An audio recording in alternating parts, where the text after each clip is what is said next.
This is a Specialized Toupe.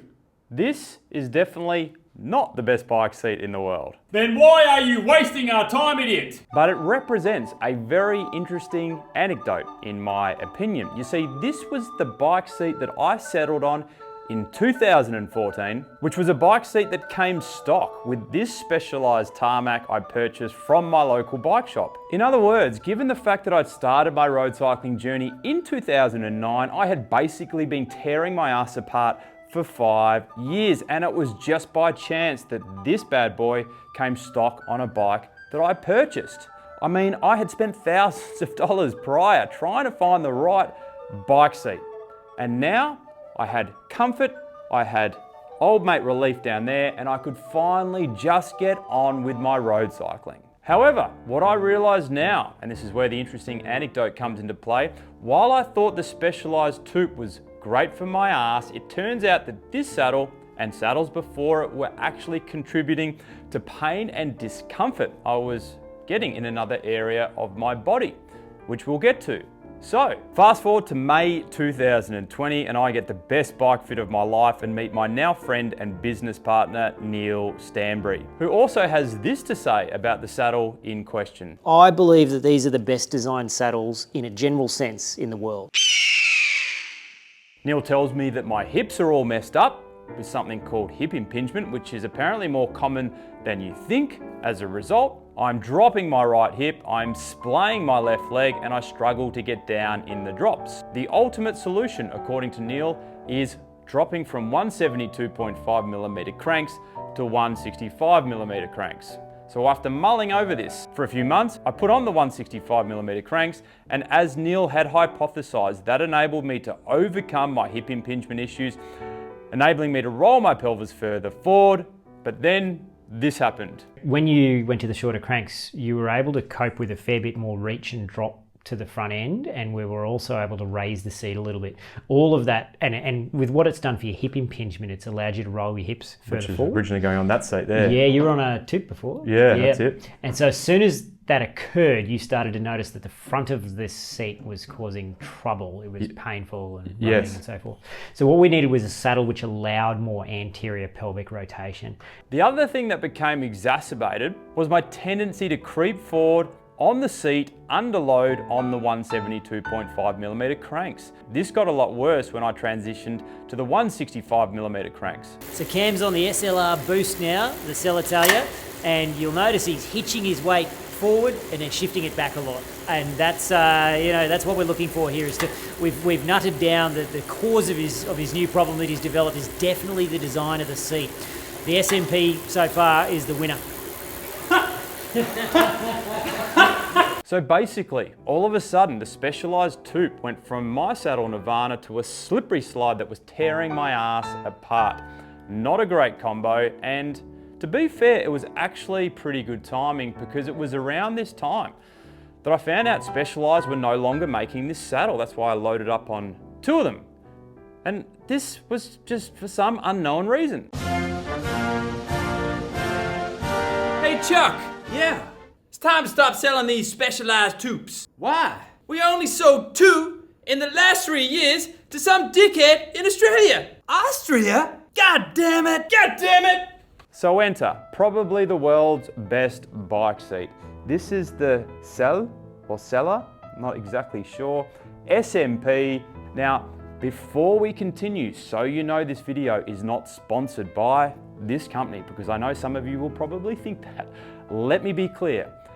This is the most revolting looking bike seat I believe there is, and I'm very certain many of you agree. Stop waving that thing around!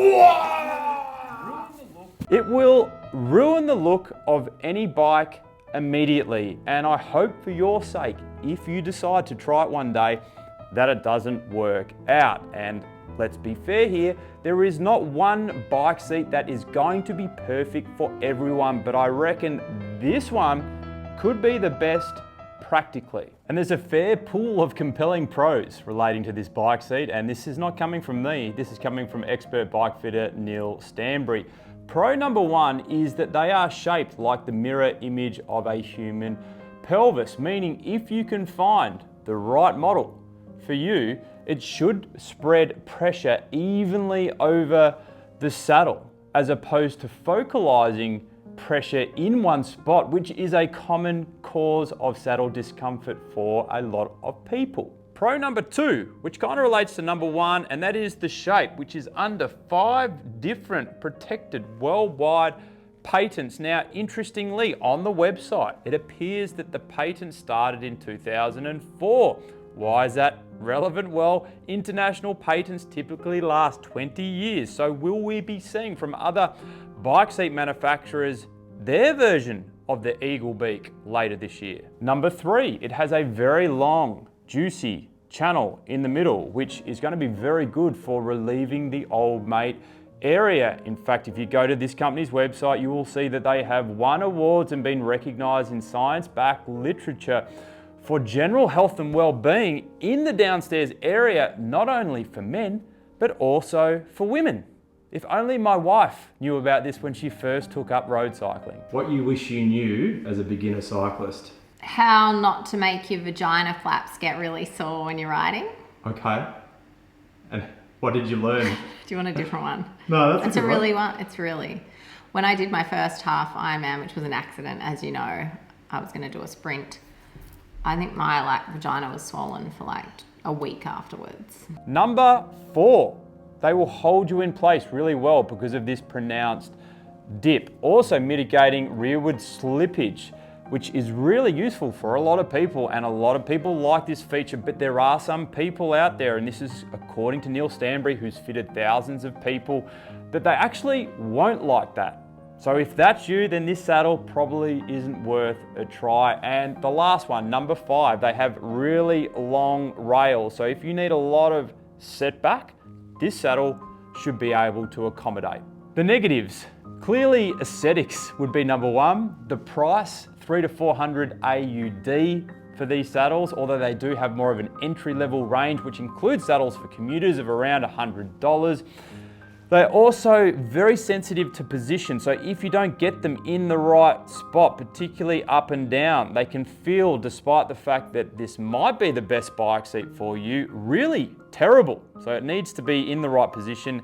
And lastly, if you have super wide sit bones, there's probably not one in the SMP range that will accommodate. But overall, pros and cons wise, these are a pretty, except for aesthetics, compelling bike seat. So back to my little story. So because I was able to roll my pelvis further forward with the shorter cranks, this inadvertently made me start hacking further into my old mate while slipping further forward. The SMP relieved those old mate issues and locked me into place. Happy days. However, and here's where the very interesting SMP revelation comes into play. Between 2020 and now, I have test ridden a lot of bikes, somewhere around 15-ish. It's part of what I do on this channel. All of these bikes come with 172.5mm cranks stock with different components and setups. So what have I done to mitigate the expense and frustration of changing cranks over? I've just copped the hip issues with the right-sided hip pain that comes with 172.5mm cranks. But the silver lining of that being, I don't need to ruin the look of the bikes that I'm testing with this saddle right here, because I'm not rolling my pelvis forward, crushing my old mate and slipping all over the place. However, and this is where the last however comes into play, because I feel like I've done a lot of them in this video. I recently started test riding the BMC SLR5, which comes with, of course, 172.5mm cranks with a physique saddle, which I know from the past will tear my ass apart. So typically what I would do in this situation is put on a specialized tube. But for some reason, the SMP Volca was just sitting there staring at me.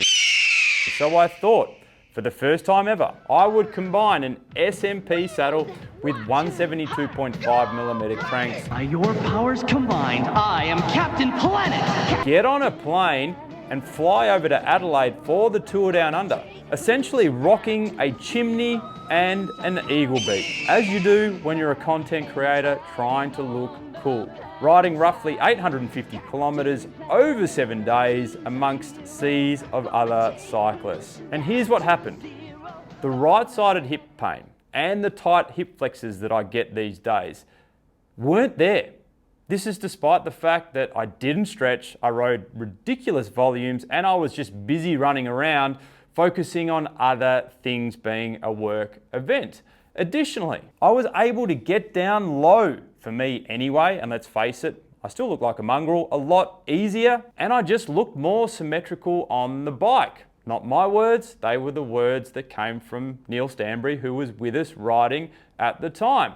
So, how could my hip issues basically be resolved? Maybe not fully, but definitely a lot through the use of this saddle right here. I'm guessing that the different saddle allows more freedom in the movement of your sacroiliac joints. So the sacroiliac joints are the big joints in the pelvis at the back, which allow the two halves of the pelvis to rotate with each other.